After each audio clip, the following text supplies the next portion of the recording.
जितनी लत लोगों को दारू की नहीं होगी उतनी लत सरकारों को उसके टैक्स की लगेगी। तेलंगाना को बियर सप्लाई सस्पेंड कर दी। उसमें आर्टिकल में लिखा था कि वो कई बार बोल रहे हैं सरकार को कि इसकी कीमत बढ़ा दो। सरकार को क्या आपत्ति हो सकती है प्राइस बढ़ाने में? तेलंगाना में तो काफी कंज्यूम होती है अल्कोहल, लेकिन सरकार खुद बोल रही है कि हम लोग कीमत नहीं बढ़ने देंगे। शराब पीने वाले हैं वो अगर भारी मात्रा में टैक्स देकर भी ये शराब पीने को तैयार है तो ठीक है, कॉमन मैन को इस बात से क्या दिक्कत होनी चाहिए। तो वो हिंदुस्तान की शराब को बहुत घृणा से देखेगा लेकिन स्कॉच इंपोर्ट करके पी ले, जबकि हिंदुस्तान में भी हजारों साल से अच्छी लिकर बन रही है, हमने उसको इम्प्रूव नहीं किया।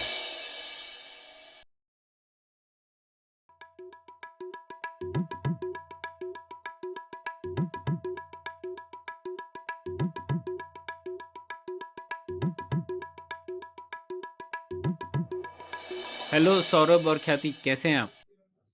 एकदम बढ़िया। प्रणय, ख्याति, क्या हाल चाल? बस मैं ठीक हूँ।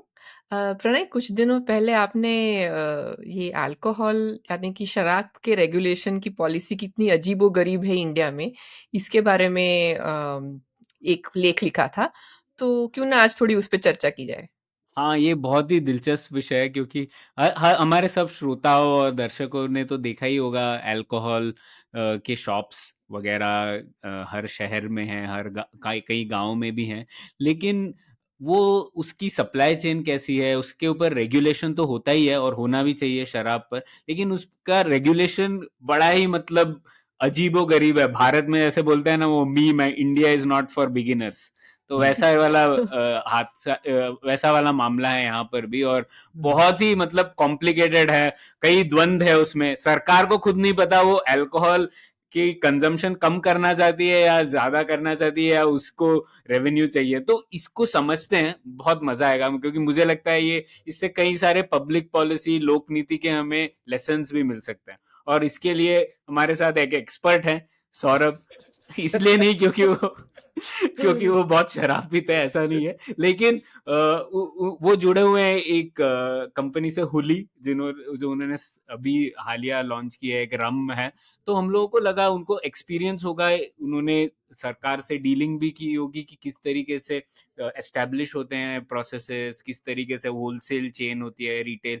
तो वो समझने की कोशिश करते हैं लोक नीति के जरिए से कि कैसे ये डेवलप होता है। ठीक है ना सौरभ? हाँ हाँ, और मतलब होली में मतलब तो हम लोगों ने, मैंने और एक मेरे मित्र हैं, उन्होंने, तो मुझे पहले एक आइडिया आया था, तो हमने गुड़ की एक रम बनाई। तो ये वन ऑफ द फर्स्ट गुड़ की रम है दुनिया की। तो पहले वैसे गन्ने की तो बनती है, पर हिंदुस्तान में काफी ट्रेडिशन है ये बनाने का।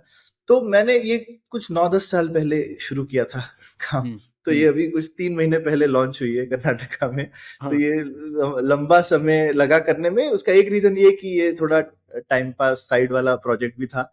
लेकिन फिर जब ये एक बार सीरियस हो गया तो मैंने कहा यार, मैं तो रोबोट बनाता हूँ, मैं ये कैसे करूंगा। तो फिर एक मेरे मित्र हैं मैसूर में, तो उन्होंने इस चीज का जिम्मा लिया। तो ज्यादा तो उनका एक्सपीरियंस है, पर उनसे ऑब्वियसली मुझे जो सीखने को थोड़ा बहुत मिला इस प्रोसेस में वो मैं जरूर बताऊंगा। प्लस जनरली, लेकिन क्योंकि शुरू में जब सोच ही रहे थे इसके बारे में, तो फिर अल्कोहल का जो सप्लाई चेन और जो ये सब है वो देखना तो थोड़ा पड़ा ही, उसके बिना तो कैसे ही बनाते ना प्रोडक्ट। तो बिल्कुल, तो हम्म। बात करते हैं इस बारे में।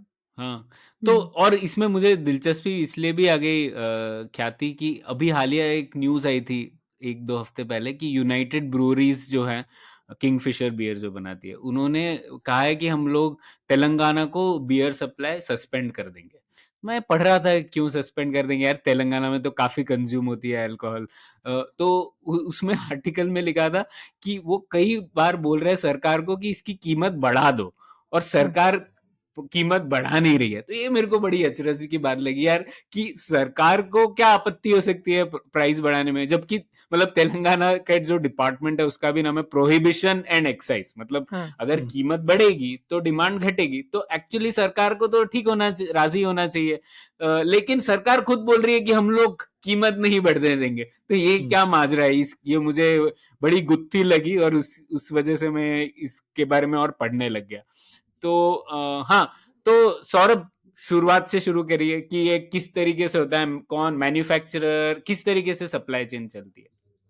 ठीक है, तो पहले तो ये गुत्थी का एक जो मेरे मित्र एक लाइन में बताते हैं कि जितनी लत लोगों को दारू की नहीं होगी, उतनी लत सरकारों को उसके टैक्स की लगी होगी। ठीक है, तो ये शॉर्ट में एक प्रॉब्लम है कि सरकार बहुत ज्यादा इनके टैक्स पे भी रिलाई करती है, और बहुत ज्यादा, और साथ में सरकार इसको बहुत ज्यादा प्रमोट भी नहीं करना चाहती नेचुरली, राइट। ये सेहत के लिए तो अच्छी चीज नहीं है ना। तो ये पॉडकास्ट हम इसलिए नहीं कर रहे हैं कि लोग ये सोचे कि हम ये अल्कोहल को प्रमोट नहीं करना चाहते, है ना। तो ये अल्कोहल बिल्कुल सेहत के लिए तो अच्छी चीज नहीं है। तो सरकारें जनरली चाहती हैं कि अल्कोहल का सेवन कम रहे, बिल्कुल, है ना, और लोग कम यूज करें। तो ये होना चाहिए, लेकिन उसके लिए वो टैक्स है वो इतना इंपॉर्टेंट हो गया है कि वो टैक्स को वो बचा के भी रखना चाहती है। और वो टैक्स नहीं आएगा तो सरकार बैंकरप्ट हो जाएगी।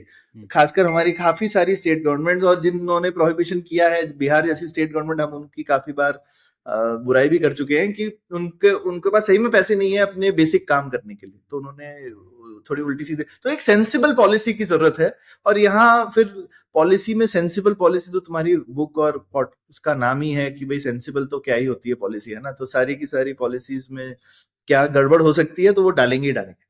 तो ये एक तो इसमें मैं एक और भी चीज बोलूंगा। मैं थोड़ा कर्नाटका के स्पेसिफिक बोलूंगा। अल्कोहल पॉलिसी बहुत ही स्टेट स्पेसिफिक है। तो जैसे ये वाली जो चीज थी कि तेलंगाना गवर्नमेंट पैसे बढ़ाने दे नहीं रही है, ये मुझे कर्नाटका के कॉन्टेक्स्ट में तो नहीं समझ में आई। कर्नाटका में तो ऐसा मेरे को ऐसा नहीं दिखा कभी कि अगर हम प्राइस बढ़ाना चाहें तो सरकार मना कर देगी। ठीक है, तो कर्नाटका वैसे अल्कोहल पॉलिसी के मामले में मेरे ख्याल से one of the better states है। यहाँ पे भी बहुत गड़बड़े हैं, लेकिन रिलेटिवली बाकी स्टेट से काफी बेटर स्टेट है। आईटी सिस्टम्स वगैरह बहुत अच्छे हैं। तो यहाँ पे एक दो तरीके से अल्कोहल की सप्लाई चेन काम करती है। तो एक हम बेसिक लेते हैं कि आप कोई भी सबस्ट्रेट लेंगे, या मतलब कोई भी शुगर, है ना, कोई भी आप बेसिकली कोई भी चीनी टाइप की चीज लेंगे जिससे आपका अल्कोहल बनेगा। आप उसको फर्मेंट करेंगे, है ना। तो जब आप फर्मेंट करेंगे तो अल्कोहल बनेगा। फिर आप उसको डिस्टिल कर सकते हैं, या फर्मेंटेड चीज को, तो वाइन जो होती है वो सिर्फ आपने अंगूर के जूस को फर्मेंट किया तो वाइन बन जाती है। ठीक है, अगर आप उस वाइन को डिस्टिल कर दें तो ब्रांडी बन जाती है। ठीक है, तो सरकार में अलग अलग टाइप के लाइसेंस, और जैसे बियर होती है, बियर को भी सिर्फ ब्रू करते हैं, उसको डिस्टिल नहीं करते। तो इसीलिए आप नेचुरल फर्मेंटेशन या ब्रूइंग जो टेक्निक्स होती हैं, लगभग 5 से 10-12% टाइप का अल्कोहल बनेगा उससे। ठीक है, तो उससे ज्यादा नहीं बनता है, क्या कहते हैं, उस प्रोसेस में बनता है। तो आपको डिस्टिलेशन क्यों करते हैं? क्योंकि आप अल्कोहल की कॉन्सेंट्रेशन बढ़ाना चाहते हैं।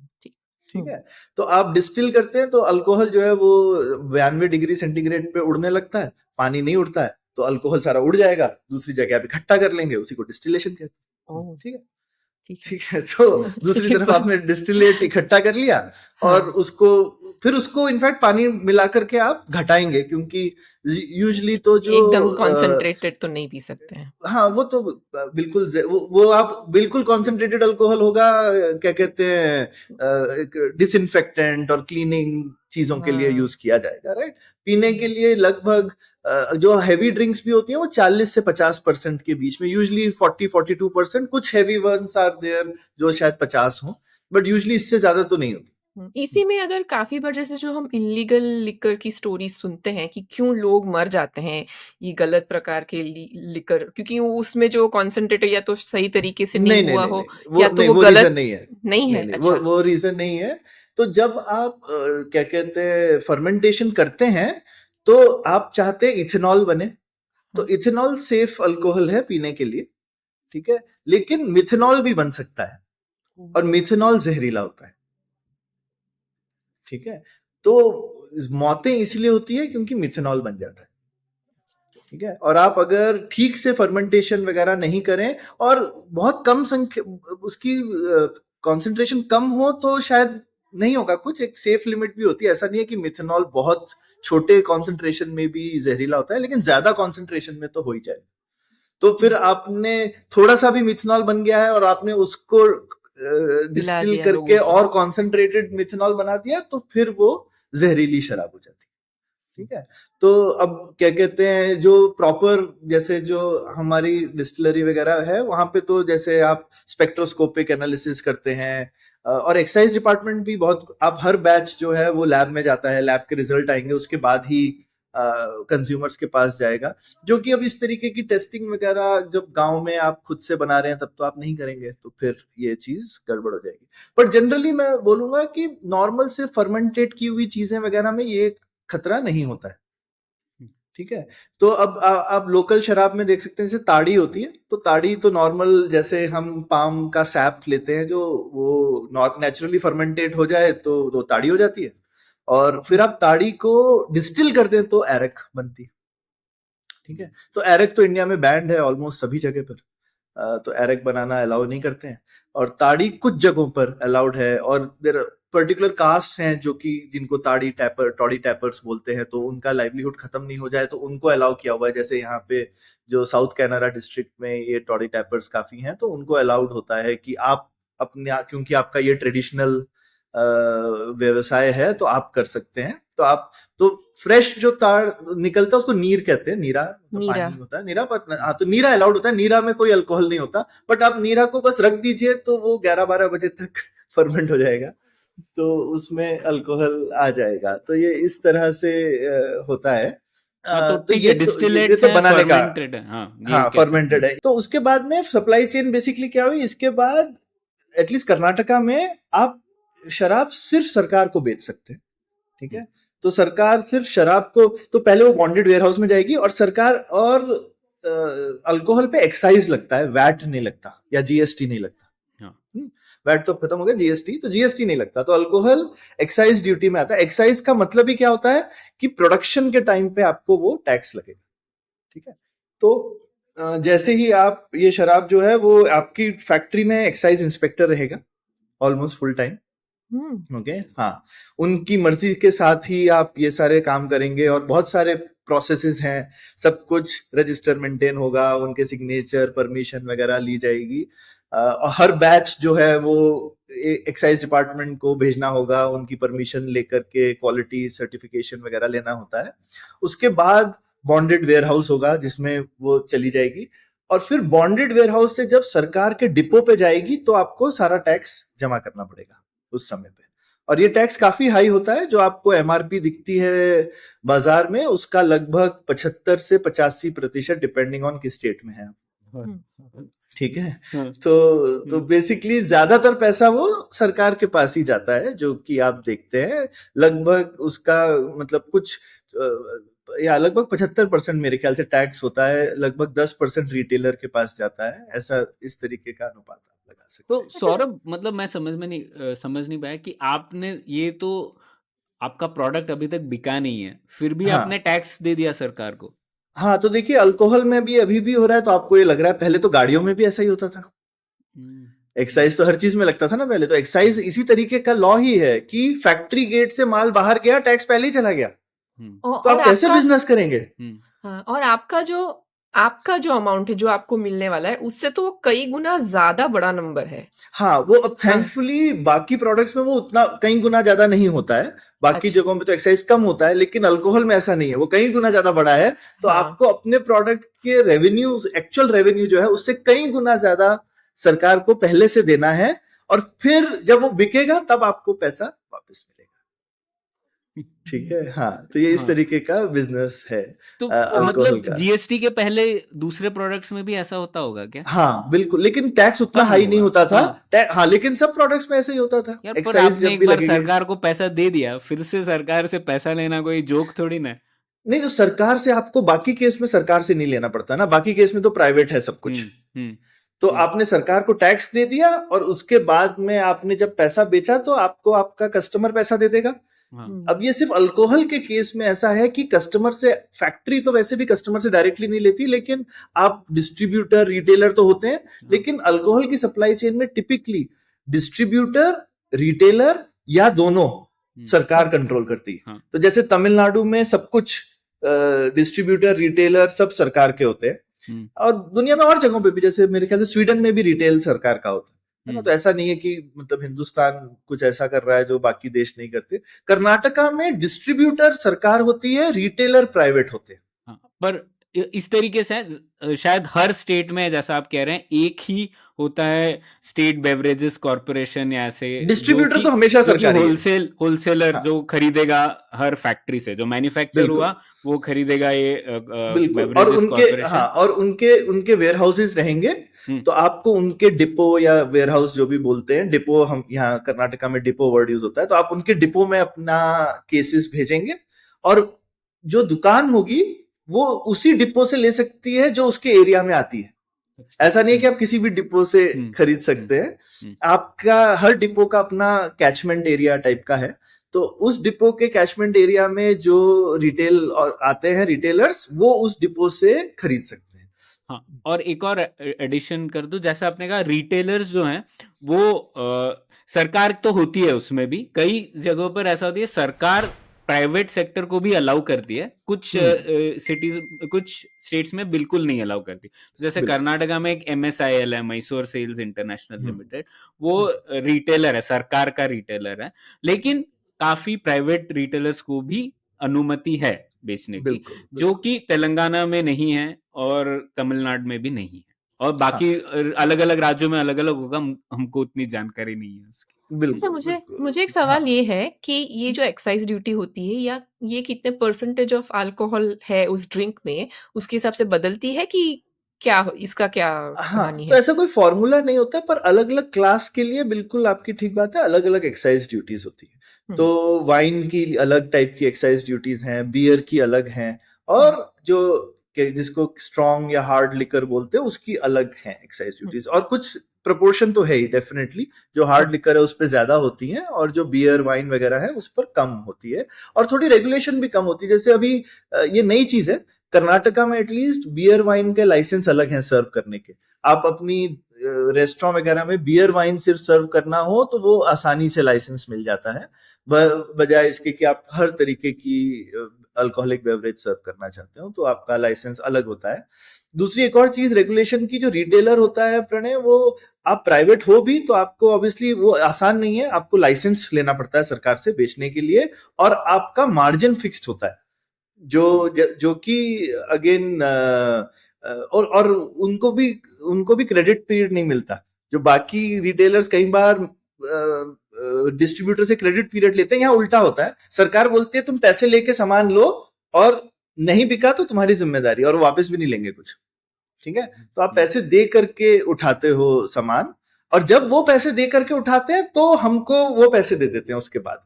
तो सरकार यहाँ पर कर्नाटका में तो काफी ट्रांसपेरेंट है, उन्होंने बहुत अच्छा ERP बनाया हुआ है, और सारा का सारा प्रोसेस आप ऑनलाइन ट्रैक कर सकते हैं, और जैसे ही एक एक चीज होती जाती है आप ऑर्डर भी ऑनलाइन देते हैं, राइट। तो बहुत मतलब कर्नाटका इस मामले में थोड़ी IT एडवांसमेंट अच्छी है इस स्टेट की। तो ये सारे सिस्टम ट्रांसपेरेंट भी हैं और कन्वीनियंट भी हैं सब एक्टर्स के लिए करने के लिए, जो एटलीस्ट जो सप्लाई चेन वाला पार्ट है, ठीक है। तो और जो रिटेलर को लगभग 10% आई थिंक हर बॉटल का रिटेलर का मार्जिन होता है, तो वो उनको मिलता है, तो उनको एक 10% मिलता है, प्लस साथ में वो जितने भी मैन्युफैक्चरर्स वगैरह होते हैं, कंपनी होते हैं, उनसे थोड़े से उल्टे सीधे तरह से स्कीम लेने की कोशिश करते हैं कि तुम मुझे प्रमोशन का पैसा दो वगैरह दो। ये एक और चीज चलती है जो कि शायद रेगुलेशन के बाहर है, थोड़ी सी ग्रे एरिया ऑफ रेगुलेशन है, जहाँ पे सरकार उसको डिस्करेज करती है क्योंकि अल्कोहल का प्रमोशन तो अलाउड नहीं है। लेकिन हाँ, अब प्लेसमेंट भी तो प्रमोशन होता है, तो आपकी बॉटल में आगे रखूंगा कि पीछे रखूंगा, इसके नाम पे रिटेलर थोड़ा सा और पैसा कमा सकता है। अच्छा, तो ये बड़ी दिलचस्प बात है। एक तो जैसे ख्याति आप पूछ रही थी, उसके लिए आप देख सकती हैं हर स्टेट गवर्नमेंट की पूरी एक रेट लिस्ट होती है, जिसमें सब उस स्टेट में जो भी अल्कोहल बिक सकती है उसका पूरा रेट दिया हुआ रहता है, कितना प्राइस होगा उसका, एक्साइज ड्यूटी क्या होगी, वो सब जनरली आपको मिल जाएगा ऑनलाइन।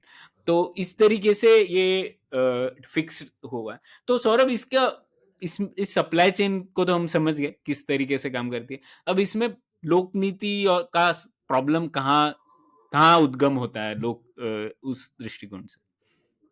ठीक, तो तो एक तो नॉर्मल एक प्रोडक्ट के पॉइंट ऑफ व्यू से देखते हैं पहले तो, राइट, कि कोई भी प्रोडक्ट कैटेगरी है तो उसमें इतनी ज्यादा रेगुलेशन होने से क्या होता है, और खासकर हम हिंदुस्तान के पर्सपेक्टिव से देखें तो हम यहाँ पे भी हम देख सकते हैं कि भाई स्वदेशी वर्सेस बाहर की जो चीजें हैं उसमें क्या फर्क हो रहा है ना।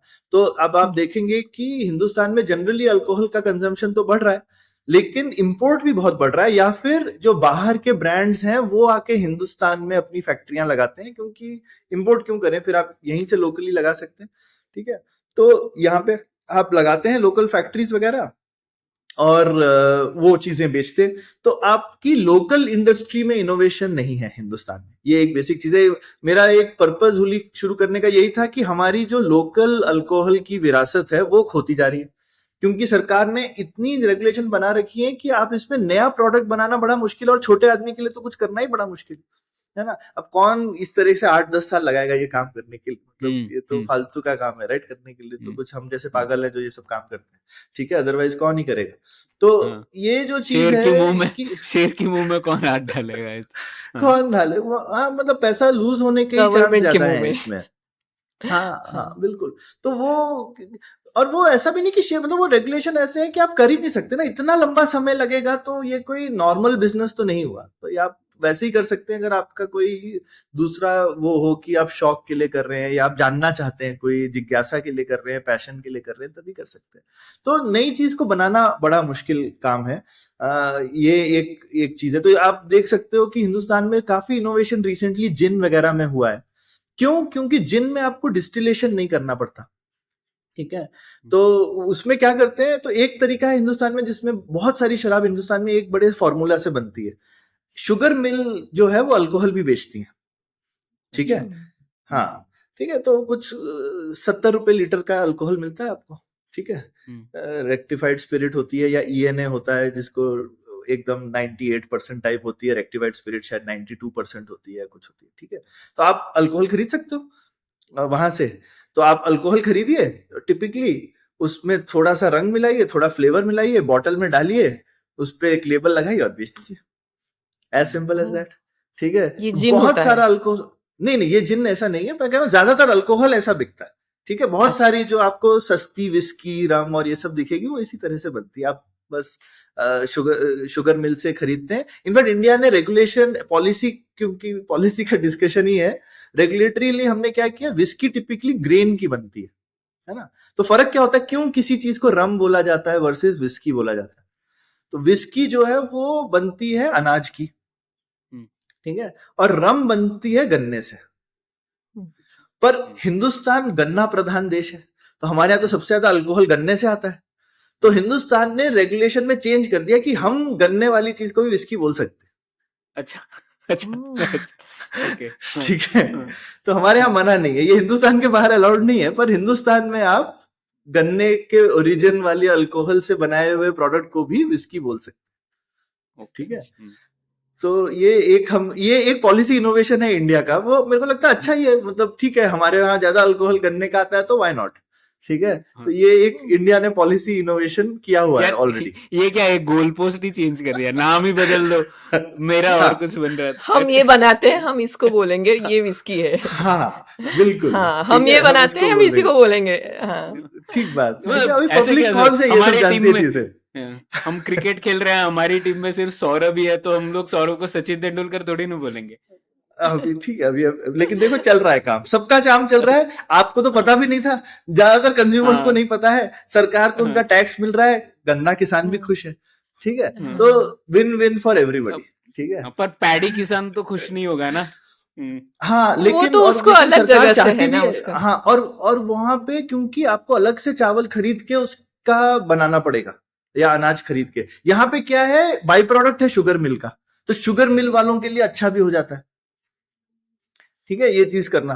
तो और ये शुगर मिल वालों के लिए उनके पास बहुत पॉलिटिकल पावर भी है। पावर भी है, बिल्कुल। हाँ, बिल्कुल। जो शुगर मिल ज्यादातर पॉलिटिकली, तो ये प्रोबेबली हुआ उसी तरह से, मैंने तो थोड़ा उसका अच्छा रूप पेश कर दिया। अच्छा। हाँ, ये हुआ उसी वजह से हुआ होगा, क्योंकि शुगर मिल वालों के लिए बहुत अच्छी चीज है ये चीज, ठीक है। लेकिन शायद सभी के लिए, क्योंकि जो अल्कोहल भी बनाते हैं उनको भी चाहिए अल्कोहल, आप डिस्टिलेशन, तो लाइसेंस अलग अलग होता है, अगर आप डिस्टिलेशन नहीं करें तो आपको सिर्फ बॉटलिंग का लाइसेंस चाहिए, ठीक है। तो ये एक फायदा है। और जिन में आप सिर्फ इन्फ्यूजन करते हैं, तो आप कुछ फ्लेवर्स इन्फ्यूज हो गए तो आपको एग्जिस्टिंग अल्कोहल में इन्फ्यूज कर सकते हैं फ्लेवर, तो ये आसान हो गया, सिर्फ आपको बॉटलिंग और ब्लेंडिंग करनी है, तो ये आसान हो गई चीज। तो अब आप देखेंगे बॉटलिंग ब्लेंडिंग में ज्यादा इनोवेशन होगा।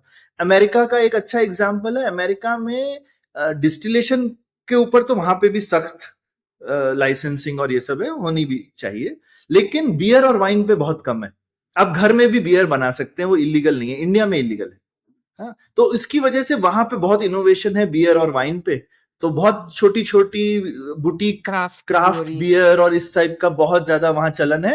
हिंदुस्तान ने उसको, यहाँ पे बैंगलोर में ये मूवमेंट शुरू हुआ था माइक्रो ब्रूअरी का, उसकी वजह से बियर में यहाँ पे इनोवेशन आया है, लेकिन बहुत लंबी जद्दोजहद के बाद अब एक सस्ता लाइसेंस है माइक्रो ब्रूअरी का। अच्छा। और उससे आप बियर बना सकते हैं, लेकिन घर पे अभी भी नहीं बना सकते, पर चलिए ठीक है, कुछ मिडवे तो है इंडिया में, माइक्रो ब्रूअरी के नाम पे आप कुछ कर सकते हैं। तो ये एक इनोवेशन आप देख सकते हैं कि एक तो इनोवेशन आप कैसे बहुत ज्यादा रेगुलेट कर दें, तो कैसे इसमें एक चिकन एंड एग है। ज्यादातर मुझे लगता है रेगुलेशन इंडिया में इस तरह से बने हैं कि कैसे हम बाहर से लिकर इंपोर्ट करके कंज्यूम कर सकते हैं। हाँ, और एक मुझे लगता है थोड़ा क्लासिज्म कास्टिज्म दोनों है इस पॉलिसी में, क्योंकि ज्यादातर शराब बनाने वाले लोग अलग कास्ट के होते हैं और क्लास के भी होते हैं, और इंडिया का जो एलीट है वो शराब पीता तो है लेकिन बाहर से उसको अच्छा नहीं मानता है, ठीक है। तो वो हिंदुस्तान की शराब को बहुत घृणा से देखेगा लेकिन स्कॉच इंपोर्ट करके पी लेगा, ठीक है। तो अब लेकिन अब इस तरह से करने से क्या है, हिंदुस्तान में स्कॉच जैसी चीज नहीं बनेगी अब, और या बनेगी भी तो हम बोलेंगे हमने भी स्कॉच बना ली, जबकि हिंदुस्तान में भी हजारों साल से अच्छी लिकर बन रही है, हमने उसको इम्प्रूव नहीं किया। बिल्कुल, और हम लोग एक एक्सपोर्ट अपॉर्चुनिटी भी खो रहे होंगे बिल्कुल, क्योंकि हाँ बिल्कुल खो रहे होंगे, क्योंकि हर कंट्री की जो ट्रेडिशनल लिकर होती है उनकी बहुत डिमांड होती है, क्योंकि हजारों साल की आपकी ट्रेडिशन है, तो उसको तो लोग देखना चाहते हैं, समझना चाहते हैं। सबसे ज्यादा टूरिज्म में भी बहुत फर्क पड़ता है, आप किसी भी नए देश में जाते हैं टिपिकली तो वहां का खान पान रहना पीना यही देखते हैं ना, तो रहने पीने में वहां के ठीक है, आप आम पन्ना भी देखेंगे प्लस आप शायद ताड़ी भी देख लें, अगर वो ठीक से पैकेज होती, मॉडर्नाइज्ड हो जाती वगैरह, जो कि नहीं हुई है। और ये चीज पूरे दुनिया में हमको लगता है कि अरे ये थोड़ी लो क्वालिटी है, पर पूरी दुनिया में लो क्वालिटी थी, है ना। ये पिछले 200 साल में मॉडर्न साइंस इंडस्ट्री के साथ ही हाई क्वालिटी हुई ना चीजें। मतलब मेरा फेवरेट एग्जांपल तो रहता है कि वोडका जो है वो मेंडलीफ जिन्होंने पीरियोडिक टेबल बनाई थी, उन्होंने उसको मॉडर्नाइज करवाने में पार्ट प्ले किया हुआ। तो उस तरीके के साइंटिस्ट जो हैं उन्होंने वेस्टर्न कंट्रीज में अपनी पुरानी लिकर और इन सब चीजों को मॉडर्नाइज किया, पर हिंदुस्तान में ये चीज बिल्कुल नहीं हुई है कि हमने अपनी ही जो पुरानी लिकर ट्रेडिशंस हैं उनको मॉडर्नाइज। तो हमारे इतने ट्राइबल्स हैं, उनके पास इतनी पुरानी लिकर ट्रेडिशंस हैं, हजारों साल पुरानी, उनकी बहुत वैल्यू है, लेकिन वो खत्म हो रही है क्योंकि हमारी पॉलिसी उन प्रोडक्ट्स को ऊपर नहीं आने देगी, उनको आप नहीं ठीक से उनका कुछ कर नहीं सकते आज की डेट में आप ठीक से। तो ये एक बहुत दिक्कत है। तो ये तो एक इनोवेशन और हमारी खुद की धरोहर की एक बात है। दूसरा जो एक पॉलिसी का इंडिया में चक्कर ये है कि as a percentage of revenue, alcohol revenue बहुत हाई परसेंटेज है इंडिया में। मैं यूके का डेटा देख रहा था जस्ट एज ए कंपेरेटर, तो जैसे नेशनल लेवल पे यूके में मेरे ख्याल से 1-1.5% का जो उनका टैक्स रेवेन्यू है वो अल्कोहल से आता है, जबकि यूके में काफी अल्कोहल पिया भी जाता है, बनाया भी जाता है, स्कॉटलैंड स्कॉच वगैरह फेमस चीज है वहां की। तो लेकिन इंडिया में ये नंबर नेशनली कुछ 7-8% है, तो वहां से लाइक 6-7 गुना बढ़ा। और सिर्फ स्टेट लेवल गवर्नमेंट्स में देखें तो स्टेट लेवल गवर्नमेंट्स का तो 10 से 20% के बीच का रेवेन्यू जो है वो अल्कोहल से ही आता है। तो इस वजह से आप थोड़ी सेंसिबल अल्कोहल पॉलिसी से कभी कभी दूर हो जाते हैं। सेंसिबल अल्कोहल पॉलिसी ये होगी कि आप सेफ अल्कोहल प्रमोट, आप कोशिश करेंगे कि ज्यादा सेफ अल्कोहल रहे और कम अल्कोहल परसेंट, आप अल्कोहल का कंजम्पशन कम करवाने की कोशिश करेंगे। तो वो कैसे कम होगा कि आप परसेंटेज कम करवा दीजिए ड्रिंक में, जैसे आप बियर में तो 5% है ना, आप इवन ये बोल सकते हैं कि 3% वाली का हम और कम कर देंगे भाई, तो थोड़ा सा ही उसमें पूरी ड्रिंक में बहुत ही कम परसेंटेज आया अल्कोहल। तो ये एक चीज है जो कि हम नहीं करते हैं क्योंकि वो एक्साइज डिपार्टमेंट का टारगेट है रेवेन्यू, हाँ और ये शायद एक और डिपार्टमेंट होगा, हेल्थ डिपार्टमेंट वगैरह, जिनका टारगेट होगा कि भाई शायद अल्कोहल कम होना चाहिए, और एक्साइज डिपार्टमेंट तो रेवेन्यू लेके आ रहा है, तो आप समझ ही सकते हैं कि किसकी मनमानी चलती है स्टेट गवर्नमेंट के अंदर। सो एक तरफ स्टेटेड पॉलिसी तो ये है ना कि सिन टैक्स, ये तो सिन गुड्स है, इसके ऊपर सिन टैक्स लगेगा, तो हम लोगों को ज़्यादा नहीं पीने के लिए प्रमोट करना चाहेंगे, इसलिए कम पीना है, तो प्राइसेस इसलिए हम ज़्यादा टैक्सेस बढ़ा रहे हैं। लेकिन दूसरी तरफ यही टैक्स मनी स्टेट गवर्नमेंट्स को चाहिए, तो वो उसे घटाना भी, मतलब वो बिल्कुल उसे कम करने के लिए भी तैयार नहीं है। बट मुझे एक सवाल है इसमें, ठीक है, अगर अगर जो शराब पीने वाले हैं वो अगर भारी मात्रा में टैक्स देकर भी ये शराब पीने को तैयार है, तो ठीक है, कॉमन मैन को इस बात से क्या दिक्कत होनी चाहिए? मतलब ये एक सवाल है, आप बता नहीं, सकते हैं हाँ, कि क्या इसका है? प्रॉब्लम ये है कि जो हमें दिख रहा है,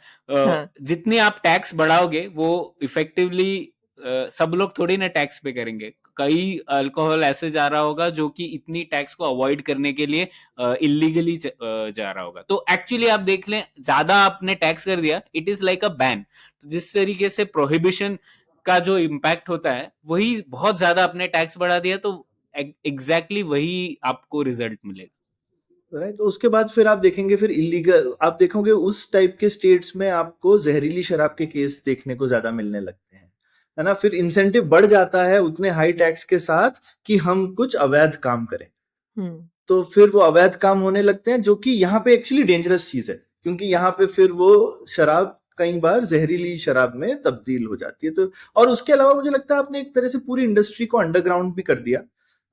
तो जो एक, जैसा मैंने बोला कि हमारे यहाँ तो काफी सारी कम्युनिटीज में बहुत ट्रेडिशन है पुराना अल्कोहल का, तो एक तो सरकार कौन होती है हर एक को बोलने के लिए, जनरली ठीक है, सेहत के लिए अच्छी चीज नहीं है, तो उनको एनकरेज तो बिल्कुल नहीं करना चाहिए और डिस्करेज भी करना चाहिए। लेकिन डिस्करेज करने के साथ आप मना तो नहीं कर सकते लोगों को, अगर, हाँ। है ना, ये एक हर चीज तो हम वैसी नहीं करते, कर को हम चीनी सबके लिए बंद करते हैं, वो भी सेहत के लिए अच्छी नहीं होती है, तो लेकिन हम लोगों को जागरूक कर सकते हैं, फिर उसके बाद में लोगों की मर्जी होती है कि वो कितनी चीनी खाना चाहते हैं या कितनी अल्कोहल।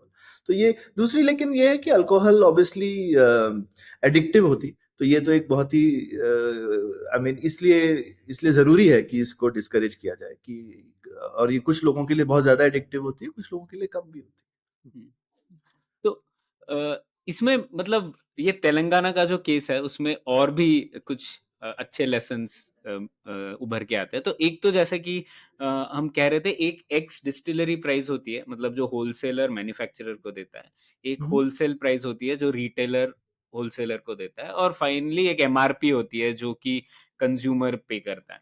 तो तेलंगाना में जितना मैं पढ़ पाया, मुझे ऐसे लगा कि एक तो पहली बार जो जैसे आप बोल रहे थे सौरभ, जो कंपनी है वो डिसाइड करती है कि क्या एक्स डिस्टिलरी प्राइस होनी चाहिए मेरे पर, उसके तहत फिर ऑटोमेटिकली होलसेल प्राइस भी डिक्टेट हो जाती है, क्योंकि एक्साइज ड्यूटी बिल्कुल। फिक्स रहती है, और फिर एमआरपी भी आपने 10% रिटेलर मार्जिन लगा के एक ऐड कर दिया, तो एक फॉर्मूला बन जाता है जो कि सरकार ऑनलाइन पेश कर देती है और सब देख सकते हैं। और प्रॉब्लम ये होती है कि जब कीमत बढ़ानी है, अब तो उसमें जैसे तेलंगाना के केस में ये हुआ कि अब ये यूनाइटेड ब्रूअरीज वगैरह, इन लोगों को शायद बढ़ानी होगी अपनी कीमत, क्योंकि इन्फ्लेशन भी तो बढ़ रहा है, उनके इनपुट कॉस्ट भी बढ़ रहे होंगे, तो वो बढ़ाने के लिए वो एक्सेल शीट जो भी बने उसको बदलना पड़ेगा ना, सब फॉर्मूले बदल, तो वो सरकार अलाउ नहीं कर रही है, क्योंकि नहीं नहीं, सरकार एक्सेल शीट नहीं नहीं, एक्सेल शीट नहीं बदलनी पड़ेगी, मोस्ट लाइकली होगा, सी आपको अर्जी तो सरकार को ही देनी पड़ती है, तो आप फिर से अर्जी देंगे कि ये जो मेरा प्रोडक्ट है मैं इसकी एक्स फैक्ट्री प्राइस बढ़ाना चाहता हूँ। हाँ करेक्ट, हाँ वो उस पे बैठ गए होंगे, तो वो हाँ वही, फॉर्मूला एक्सेल शीट नहीं बढ़ेगी, लेकिन वो कहेंगे कि हाँ तुमने एप्लीकेशन दी है, हाँ अभी हम देखेंगे उसको। हाँ, नहीं मैं फॉर्मूले की बात नहीं कर रहा था, मैं उसमें एंट्री की बात कर रहा था, हाँ मतलब बिल्कुल एक जो बिल्कुल एक्स डिस्टिलरी प्राइस की एंट्री है वो बदलना है, पर वो बिल्कुल। सरकार बोल रही है कि मैं नहीं बदलने दूंगा। अब ऐसा क्यों? क्योंकि सरकार को एक प्रेडिक्टेबल रेवेन्यू चाहिए, हर इस साल उनका 10-20% बजट उसी के ऊपर डिपेंडेंट है, तो वो ये सरकार ये समझती है कि अगर इन लोगों ने कीमत बढ़ाई तो शॉर्ट टर्म में शायद डिमांड भी कम होगी, कीमत बढ़ेगी, डिमांड कम होगी, तो वो सरकार बिल्कुल बदलना नहीं चाहती। तो सरकार बोल रही है कि तुम कम रखो, चलेगा, जितने लोग पी रहे हैं पीने दो, लेकिन तुम बढ़ाओगे तो हमें प्रॉब्लम होगी। और दूसरा, जैसे आपने बोला आपने टैक्स पे कर दिया ऑलरेडी सरकार को, तो सरकार भी ओ करती है, कुछ पैसा वापस जाना चाहिए प्रोड्यूसर को, टैक्स का नहीं शायद, या क्योंकि आपने होलसेल में दिया है किसी बिल्कुल होलसेलर को, टैक्स होलसेलर को, तो कुछ वापस मैन्युफैक्चरर को जाना चाहिए। तो तेलंगाना के केस में ऐसा बोल रहे हैं कि 4,000 करोड़ रुपए अल्कोहल मेकर्स को नहीं मिला है अभी तक। हाँ तो बिल्कुल, ये हमने काफी जगहों पे, तो अभी हम सिर्फ कर्नाटका में बेचते हैं, है ना, तो और बाहर, और एज अ स्मॉल, मतलब ये तो एक थोड़ा क्या कहते हैं, बहुत ही हिंदुस्तान की सबसे छोटी डिस्टिलरी है जो हमने लगाई है, तो हम कर्नाटका के बाहर नहीं बेचते हैं, लेकिन बाहर बेचने में हमको भी यही डर रहता है। तो कर्नाटका, जो मैंने बोला ना, काफी प्रोफेशनल स्टेट है, यहाँ पे एकदम लाइक 7 दिन में आपके पास पैसा आ जाता है बिकने के बाद। लेकिन बाकी स्टेट्स की हमने सिर्फ हॉरर स्टोरीज ही सुनी है कि भाई पैसा बहुत मुश्किल से आता है, बहुत पैसा खिलाने के बाद में आपको मिलेगा। तो जितने भी आप अप्रूवल के प्रोसेसेस लगाएंगे वो अपॉर्चुनिटी बन जाते हैं किकबैक, करप्शन वगैरह के। तो यहाँ पे एटलीस्ट ये जो सप्लाई चेन वाला चीज है वो तो कर्नाटका में उन्होंने बहुत स्ट्रीमलाइन कर रखा है, जहाँ पे सब कुछ क्योंकि ईआरपी पे होता है और सारे ऑटोमेटिक पेमेंट्स हैं। लेकिन बाकी ज्यादातर स्टेट्स में ऐसा नहीं है, वहां पर काफी समय लगता है, आपको काफी लोगों के पीछे भागना पड़ता है अपना पैसा निकलवाने के लिए। तो इन सब चीजों में फिर ऐसे ही लोग इस बिजनेस में आते हैं जिनको ये सारा सिस्टम पे काम करना, यूज करना आता है। और वैसे भी होलसेल क्योंकि मोनोपोली है, तो सरकार को लगता है यार ये मैन्युफैक्चरर की हम लोग क्यों सुने, उनको जो करना है करो। अगर आपकी फैक्ट्री बंद हो गई तो सरकार बोलेगी और कोई प्रोड्यूस कर लेगा हमारे लिए। तो इस तरीके से एक क्योंकि डिमांड तो ज्यादा रहेगी कंपेयर टू द सप्लाई, तो सरकार वो सप्लाई को एकदम निचोड़ लेती है और उसके ऊपर एक रेवेन्यू भी ले रही है, जबकि मैन्युफैक्चरर के बारे में नहीं सोच रहे। तो मैं ये सोच रहा था कि क्या गवर्नमेंट प्रोक्योरमेंट जो है ये इस तरीके की प्राइस फिक्सिंग या फिर प्राइस अपडेशन कॉन्स्टेंटली इजीली बढ़ सकता है क्या? इसका कोई मॉडल हो सकता है? इस तरीके से सरकार को रोकना नहीं चाहिए। तो एक तो इसमें मेरे हिसाब से, जैसे कर्नाटका में, जैसे मैंने बोला, मैं ऐसा नहीं जानता कि सरकार कभी भी मना करती है। जो इस तरीके का परमिशन है वो आपको मिल जाता है। तो अब वहां पे शायद नहीं मिल रहा होगा, मतलब अलग अलग जगहों के, ये भी हो सकता है नहीं मिल रहा है कुछ अलग वजहों से कि भाई आप क्या कहते हैं, आकर हमसे मिलिए और हमें खुश कीजिए तभी हम आपकी अप्रूवल करेंगे वगैरह। तो बड़े कारण हो सकते हैं जब भी ये अप्रूवल रिलेटेड चीजें होती हैं। तो हमेशा डेफिनेटली एक, जिसको मोनोपोली बोलते हैं, राइट, अगर एक ही बायर है तो प्रॉब्लम होगा ही। जनरली जैसा हमने देखा है हर फील्ड में होता है कि रेगुलेटर और प्लेयर्स को अलग कर दो तो आपको ये सारी प्रॉब्लम्स चली जाएंगी। तो अगर सरकार सिर्फ रेगुलेट करे, लेकिन अब क्या है, क्योंकि सरकार को इसका रेवेन्यू भी चाहिए, इसलिए सरकार प्लेयर भी है। तो ये चीज अब मुझे पता नहीं कैसे जाएगी। शायद जब थोड़ा बेस बड़ा होगा बाकी चीजों का, जीएसटी रेवेन्यू काफी बड़ा हो जाए ताकि उसके परसेंटेज में अल्कोहल रेवेन्यू कम हो जाए, तब फिर हो सकता है सरकार बोले कि ठीक है, डिस्ट्रीब्यूटर भी मैं लाइसेंस करके औरों को बना सकता हूं, मुझे ही चलाने की जरूरत नहीं है डिस्ट्रीब्यूटरशिप, या फिर मैं रिटेलर भी सिर्फ लाइसेंस। तो अगर एक बार डिस्ट्रीब्यूटर और रिटेलर के लाइसेंसेस अलग हो गए और उसमें कंपटीशन हो गया तो क्वालिटी और ये सारी चीजें अपने आप बढ़ जाएगी, और सरकार भी स्पेशलाइज कर सकती है कि इस चीज को, फील्ड को रेगुलेट कैसे करना है। मैंने देखा है अल्कोहल को रेगुलेट करना भी मुश्किल, क्योंकि टेक्निकल सब्जेक्ट है।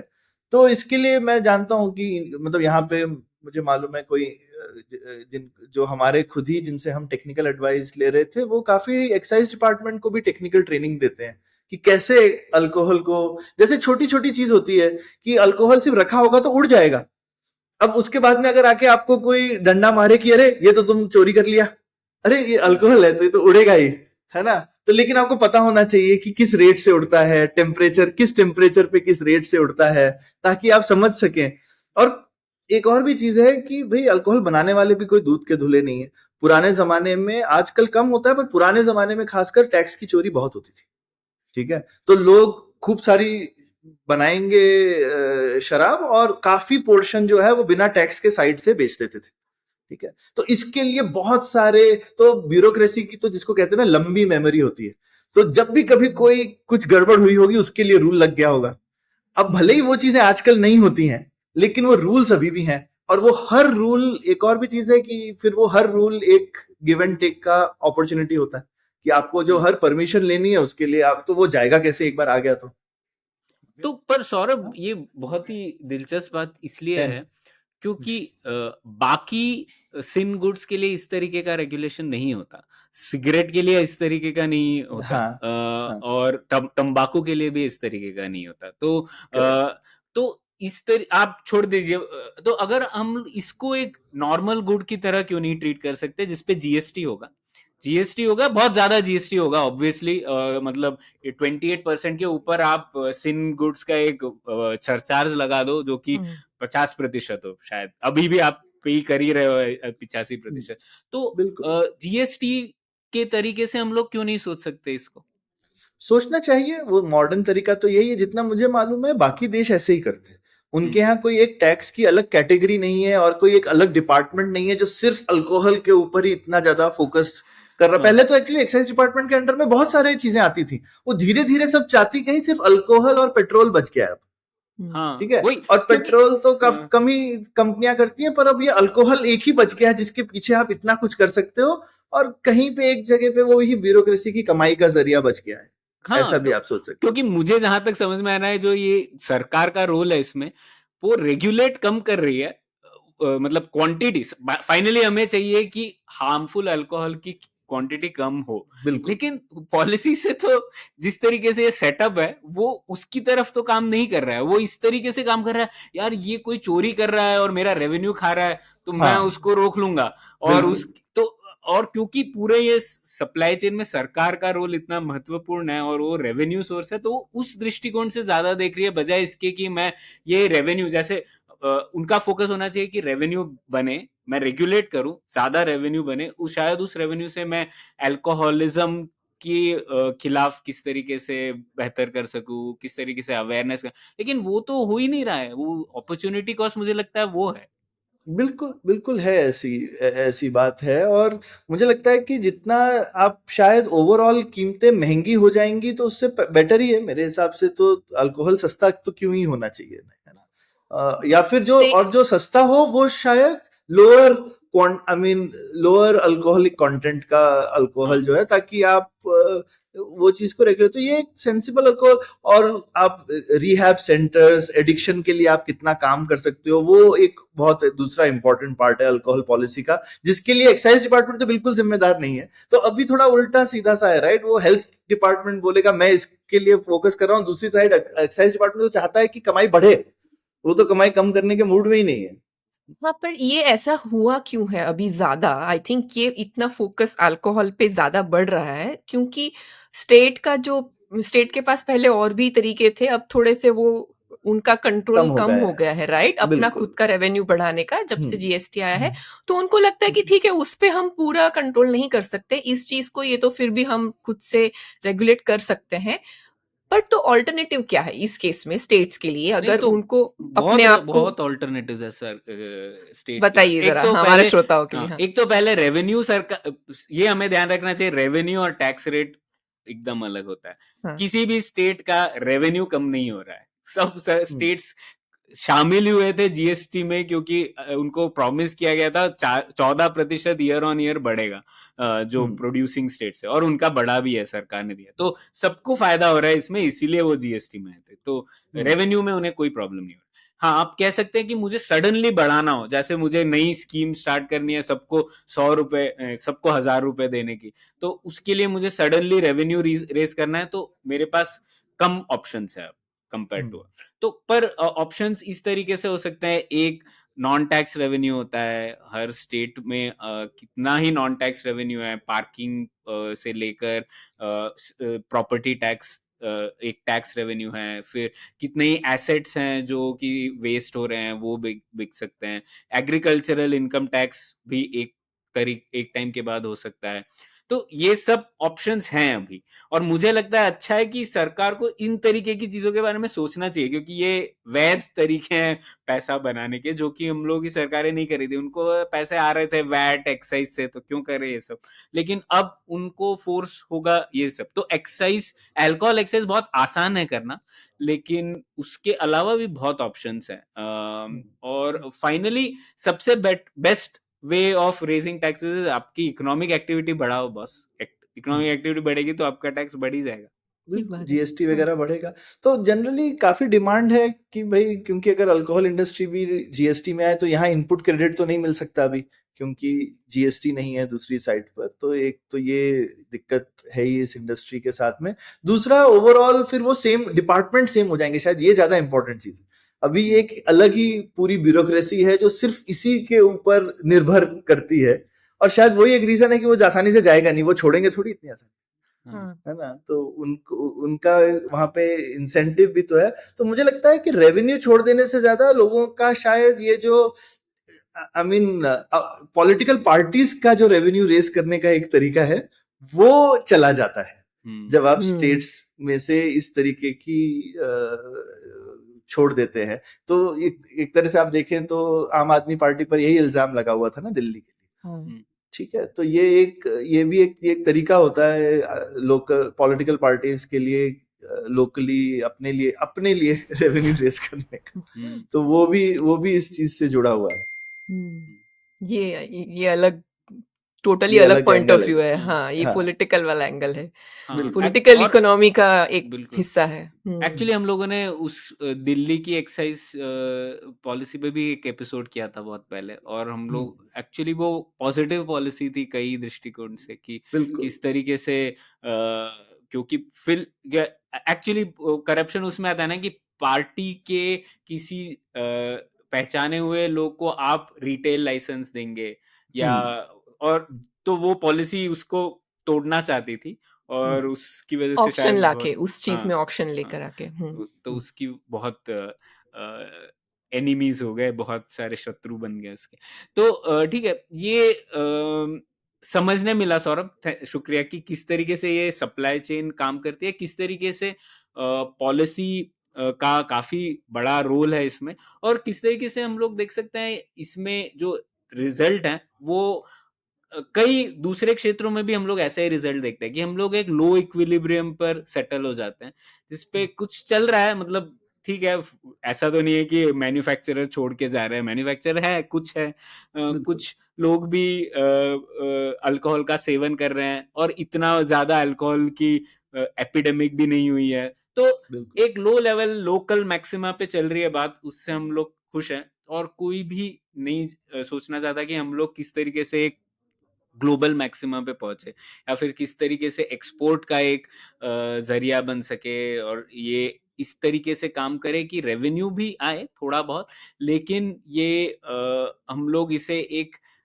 ऐसी इंडस्ट्री बनाए जिससे फेयरली काम हो सके कई देशों में। तो शायद यही मुझे तो सार लगता है। आप दोनों को क्या लगता है?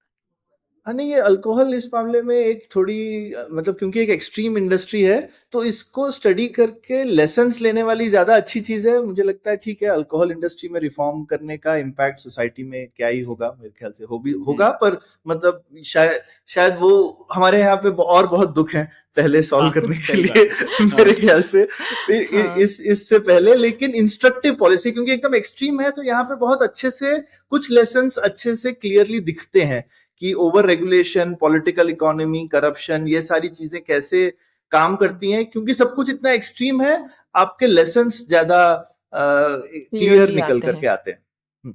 बिल्कुल। मुझे तो ये भी लग रहा है कि क्या गवर्नमेंट इतना सारा मतलब ये सब के प्राइसेस डिसाइड करी, और ये मतलब उनको और कुछ काम धंधा नहीं है क्या? एक इसको सिंपल तरीके से भी किया जा सकता है कि आप एक टैक्स स्लैब रखो, कुछ पर्टिकुलर अल्कोहल कंटेंट के ऊपर फलाना ढिमकाना जो भी परसेंटेज लगा दिया, उसके आगे पीछे जो प्राइस सेट करना, या तो आप मिनिमम प्राइस भी सेट करिए, ठीक है, इससे कम नहीं होना चाहिए, ऐसा भी कर सकते हैं। लेकिन ये एक हर पॉइंट पे उसकी प्राइस को देखना, मतलब उनके पास और कुछ नहीं है क्या करने को? दुनिया में और प्रॉब्लम्स भी है ना सॉल्व करने को। नहीं, वही ना, जब अगर रेगुलेशन करना हो और आपका एक एडिशनल अगर मोटिवेशन है कि उस कमोडिटी को कंट्रोल भी करना है, उसकी प्राइस को भी, उसकी क्वांटिटी को भी, तो सरकारें सिर्फ रेगुलेट नहीं करती, वो उसमें एक प्लेयर बन जाती है। और तो वो कई सारी प्रोडक्ट्स में होता था, अब अल्कोहल में आप उसे फिर भी देख सकते हैं। और जब सरकार आ जाती है किसी क्षेत्र में प्लेयर बन के, तो उसका हश्र इस तरीके से ही होता है, सब कंफ्यूज हो जाते हैं, किस लिए वो कर रहे हैं वो हमें समझ में नहीं आएगा। बिल्कुल। ठीक है सौरभ, तो शुक्रिया ये बताने के लिए, और हमारे दर्शक भी बताएं आपको क्या लगता है, इससे क्या लोक नीति के लेसन हम समझ सकते हैं। तो उसी बात पर खत्म करते हैं एपिसोड। शुक्रिया। शुक्रिया। शुक्रिया।